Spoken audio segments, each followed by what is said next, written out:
On July 25th, the Russian Navy refloated Kirov Class nuclear-powered cruiser Admiral Nakhimov, marking a major milestone after a refurbishment that dragged on for more than 25 years. The long delay stemmed largely from the post-Soviet economic collapse, which stalled serious work on the ship until 2013. For much of the time it spent out of the water, little progress was made. The broader decline of Russia's shipbuilding industry after the USSR's dissolution also played a role in extending the timeline. Now with the overhaul complete, the Nakhimov is set to begin sea trials before rejoining the fleet. CEO and chairman of the board at the United Shipbuilding Corporation, Andrey Kostin, stated regarding the development, "In my view, we're making good progress on the state defense order. Today, you authorized the raising of the flag on the Knyaz Pozharsky nuclear missile-carrying submarine. In March, the Perm submarine was rolled out. And of course, we've also had another big event as the renovation of the Admiral Nakhimov cruiser is now over and it is undergoing trials." In this video, Defense Updates analyzes why Russian Kirov Class cruiser Admiral Nakhimov could be deadliest warship after refit. Before we proceed, a word on NordVPN, which is one of the most trusted and fastest VPN brand that has a no-log policy validated by Deloitte. NordVPN provides a 256-bit encrypted tunnel that protects your privacy and also enables you to access contents that are blocked based on geolocation. Its threat protection system helps you avoid phishing, scams, and malware. NordVPN application is available for all the major platforms as well as browsers. Get an exclusive NordVPN deal with massive saving by going to nordvpn.com/defense or clicking the link in the description. It's risk-free with Nord's 30-day money-back guarantee. Admiral Nakhimov is the third battlecruiser of the Russian Navy's Kirov Class. The ship was originally commissioned into service with the Soviet Navy in 1988, known back then as Kalinin, a name the ship kept until 1992, when it was renamed for Pavel Nakhimov. The Kirov-class cruisers are relics of a time when the Soviet Union commanded one of the world's largest blue water navies. 5 of these nuclear-powered giants were laid down during the Cold War, alongside plans for the country's first nuclear-powered aircraft carrier in 1989. While the carrier was never completed, the cruisers proved too costly for post-Soviet Russia to maintain, leading to the scrapping of 3. Initially, the Russian Defense Ministry intended to modernize the 2 surviving ships, Admiral Nakhimov and Pyotr Veliky, with Pyotr Veliky remaining in service while Nakhimov underwent its deep refit. However, in July 2023, it was confirmed that Pyotr Veliky would be retired without an upgrade. That decision likely stemmed from a mix of high operational and modernization costs, as well as budget pressures from the war in Ukraine.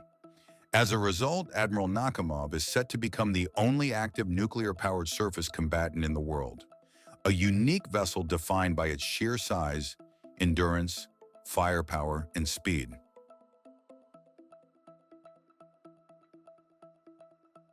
Kirov-class cruisers are the largest surface combatants in active service anywhere in the world. Weighing in at 28,000 tons, they rival Japan's Izumo-class aircraft carriers in size and dwarf most other warships, including the U.S. Navy's Arleigh Burke-class destroyers, which come in at less than a third of that displacement. Once operational, Admiral Nakhimov will field more firepower than any other surface warship globally, with a total of 176 vertical launch cells.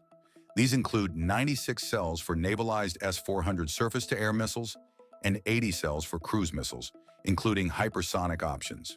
Highlighting the scale of its upgrade, Severnoye Design Bureau CEO Andrey stated on April 22, 2021, that the ship's original design allowed for deep modernization, enabling it to be outfitted with cutting-edge weaponry, making it, in his words, the world's strongest surface combat ship. The refit has reportedly focused on several aspects. The upgrade of the Admiral Nakhimov includes a complete overhaul of its combat systems, replacing outdated Soviet-era weapons with a modern arsenal of up to 80 Zircon hypersonic missiles, Caliber cruise missiles, and Onyx anti-ship missiles. Its air defense has been significantly upgraded with the Polymet Reddit system, derived from the S-350 and S-400 platforms, offering advanced tracking and interception capabilities against a wide range of aerial threats. Additionally, the ship's sensors, radar, and command and control systems have been modernized with enhanced electronic warfare tools and countermeasures to improve its survivability in high-threat environments. The integration of the Zircon hypersonic cruise missile has been particularly widely highlighted by Russian sources and gives Russian Navy warships a distinct advantage over their foreign rivals in their long-range anti-ship capabilities. Zircon, designated 3M22 by the Russian Navy, deployed in 2023, is the only known operational hypersonic cruise missile of this type in the world. The scramjet-powered missile is capable of reaching speeds of Mach 9, can be equipped with a high-explosive warhead or even a tactical nuclear warhead, and is able to destroy both seagoing and land targets. Admiral Kirov Class frigates were the first to receive this missile. Technically, Nakhimov is now a Cold War beast with a modern bite.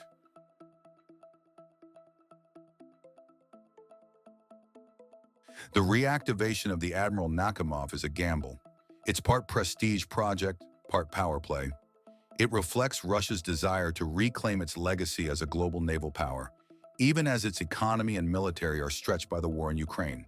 Once considered a Cold War Leviathan, the Nakhimov's return represents more than just a symbolic gesture.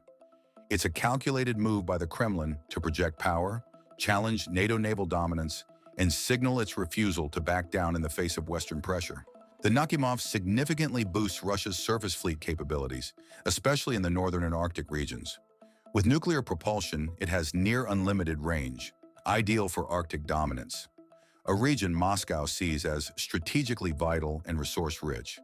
In this context, viewers may note that Russia is preparing to monetize the potentially lucrative Northern Sea Route, NSR, as the Barents Sea and Arctic thaw faster than anticipated. The NSR offers a significantly shorter shipping distance between Europe and Asia compared to alternative routes. This route could make connectivity between Europe and Asia 40% faster, cheaper, more fuel-efficient, and greener. Another aspect is that Nakhimov gives Russia an asymmetric counter to American supercarriers. While Russia lacks a true blue water carrier fleet, the Nakhimov is potentially a carrier killer. Its long-range Zircon hypersonic missiles, if operationally effective, pose a serious challenge to U.S. and NATO naval operations in the North Atlantic and Mediterranean. In terms of raw firepower, the Nakhimov may become the most heavily armed surface combatant in the world, but whether it becomes a dominant force or just a floating museum with missiles will depend on how and where Russia chooses to use it.